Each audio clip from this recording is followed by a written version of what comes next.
In first century Judea, Jesus revolutionized spiritual teaching by using parables, simple stories with profound meanings. Around 35% of his recorded teachings in the Gospels are parables, designed to engage listeners from all walks of life.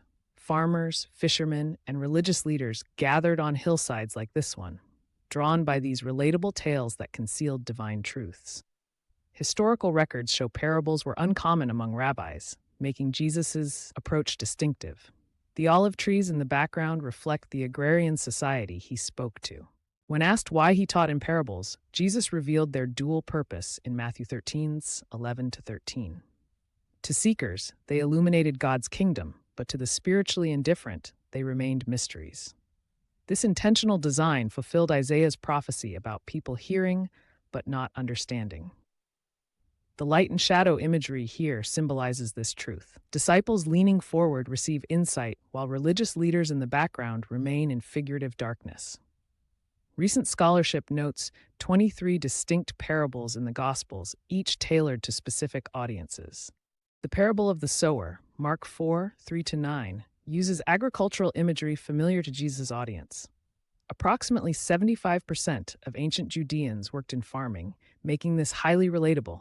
The four soil types represent human receptivity: hardened paths, closed minds, rocky ground, shallow commitment, thorny soil, worldly distractions, and fertile earth, transformative understanding.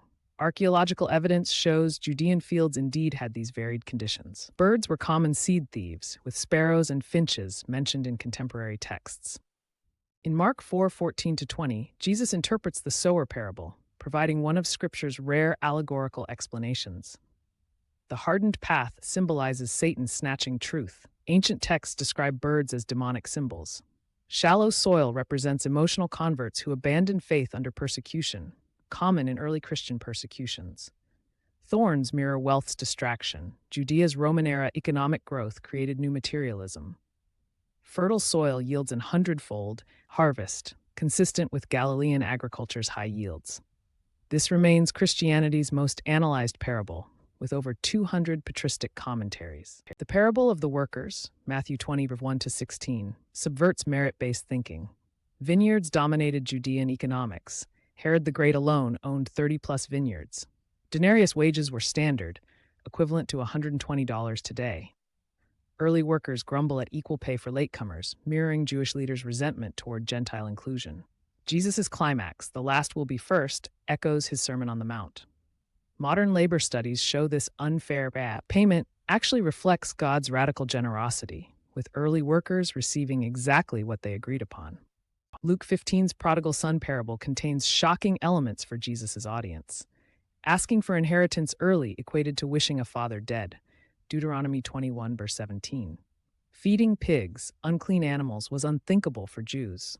The father's sprint, undignified for elders, and immediate restoration, not probation, shattered cultural norms.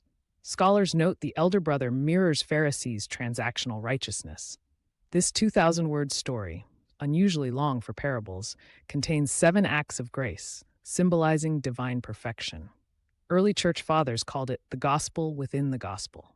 The 10 Virgins parable, Matthew 25:1-13, reflects first-century Jewish wedding customs. Bridesmaids awaited the groom's nighttime arrival with lamps. Olive oil was costly, accounting for the wise virgin's reserve. The midnight cry matches actual wedding processions. Early Christians saw this as an eschatological warning. 90% of second-century Christian art depicts lamp imagery.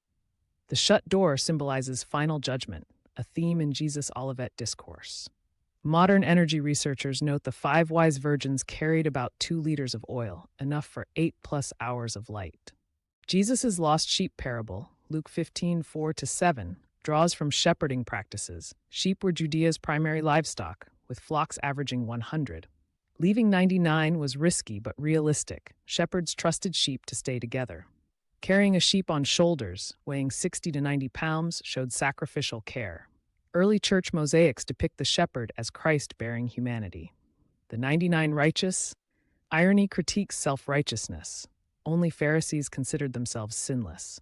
Modern GPS studies show sheep wander up to 8 miles when lost, making recovery efforts even more remarkable. The rich fool, Luke 12:16-21, critiques first-century materialism.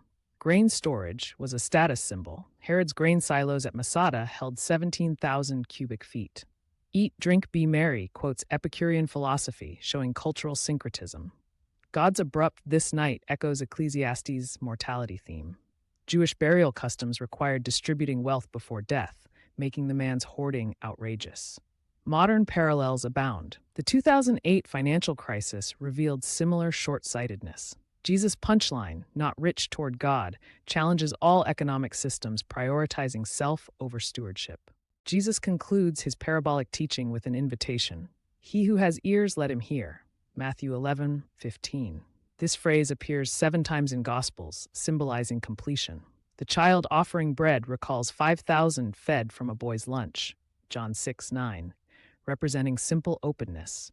The setting sun's golden light mirrors Malachi's Son of Righteousness prophecy, 4:2. Modern linguists note Jesus's parables use only 300 core vocabulary words, accessible even to children. As the scroll closes, we're reminded these stories remain living words, still transforming hearts 2,000 years later.